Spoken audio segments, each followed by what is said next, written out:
Assalamualaikum warahmatullahi wabarakatuh. Di sini saya akan menjelaskan tentang siklus Krebs.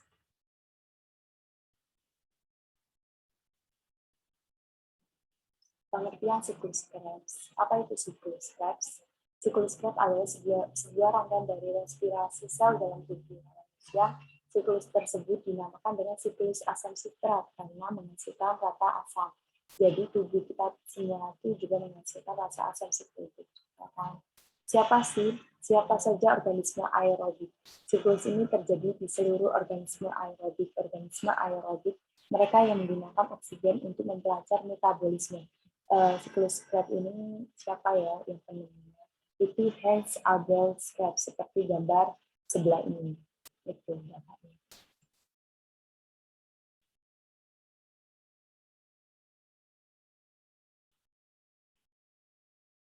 Skema pada siklus Krebs. Terdapat dua proses Krebs. Yang pertama proses dekarbosilasi oksidatif dan yang kedua itu proses siklus Krebs. Yang pertama itu karbosilat COO terlepas dari asam privat menjadi CO2. Ya, atom karbon berubah bentuk menjadi CH2COO. Kelebihan pada elektron molekul NAD terus berubah menjadi NADH. Terus menjadi asetat. CoA atau koenzim A terikat dengan asetat menjadi asetik koenzim A. Jadi hasil dari proses pertama berupa menjadi molekul aksetil, CoA, NADH, dan juga CO2. Yang kedua itu proses siklus Krebs. Proses siklus Krebs ini, rantai reaksi pada siklus ini terjadi secara berulang-ulang dan terus-menerus melalui 8 tahapan. Reaksi dari setiap tahapan siklus Krebs tersebut akan dibahas dalam ini ya.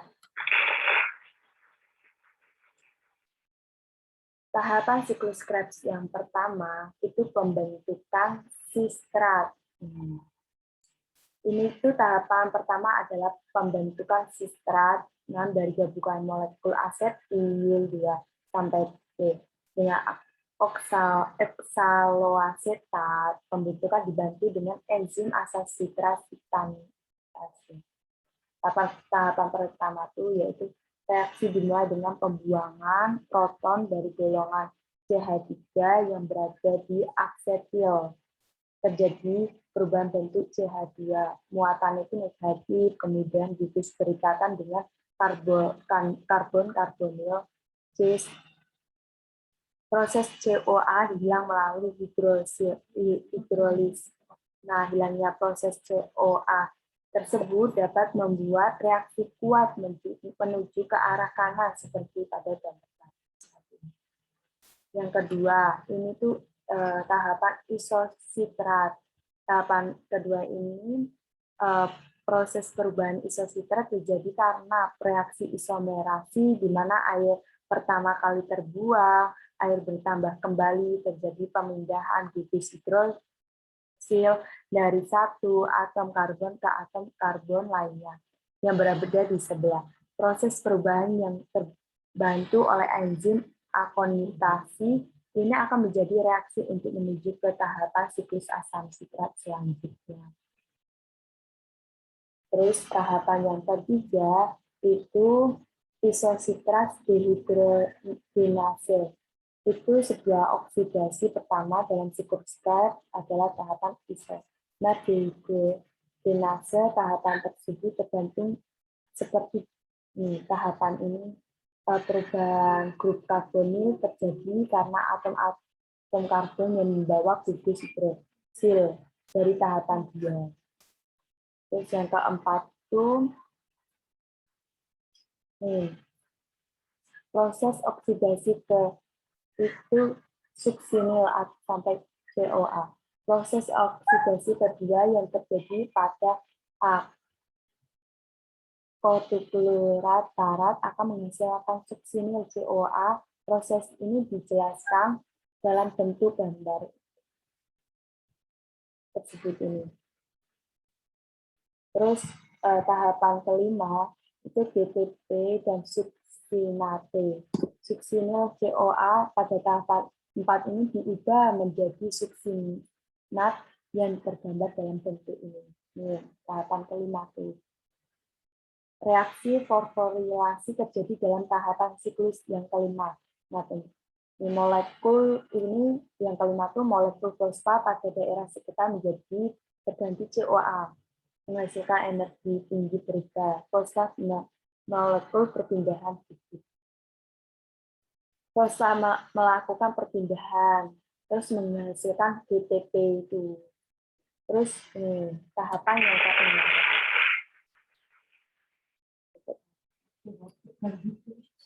Tahapan ke-6 itu fumarat.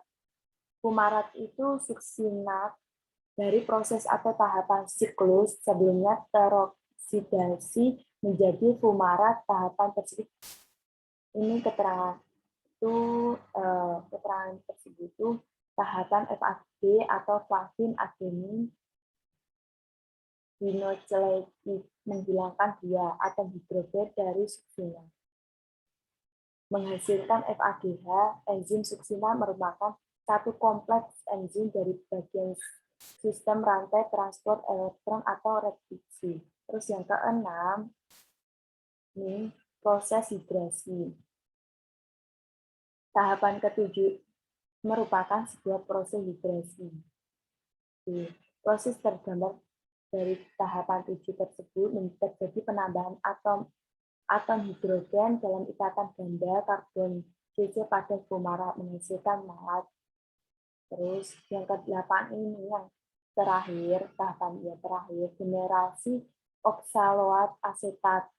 Ini tahapan terakhir pada siklus asam sitrat, merupakan regenerasi oksaloasetat yang terjadi karena pengubahan malat melalui enzim malat dehidrogenase tersebut. Tahapan terakhir ini pada siklus asam sitrat merupakan lalu karena tahapan dari siklus sudah berakhir dan hasil dari tahapan terakhir berupa NADH dan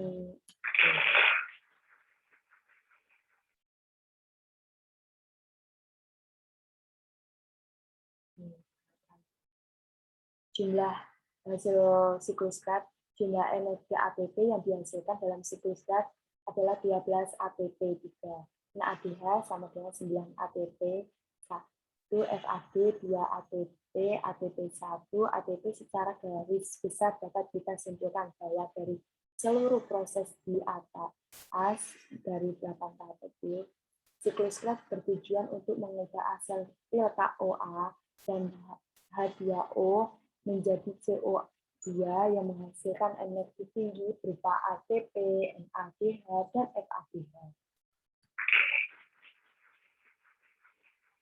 Sekian dari saya. Wassalamualaikum warahmatullahi wabarakatuh.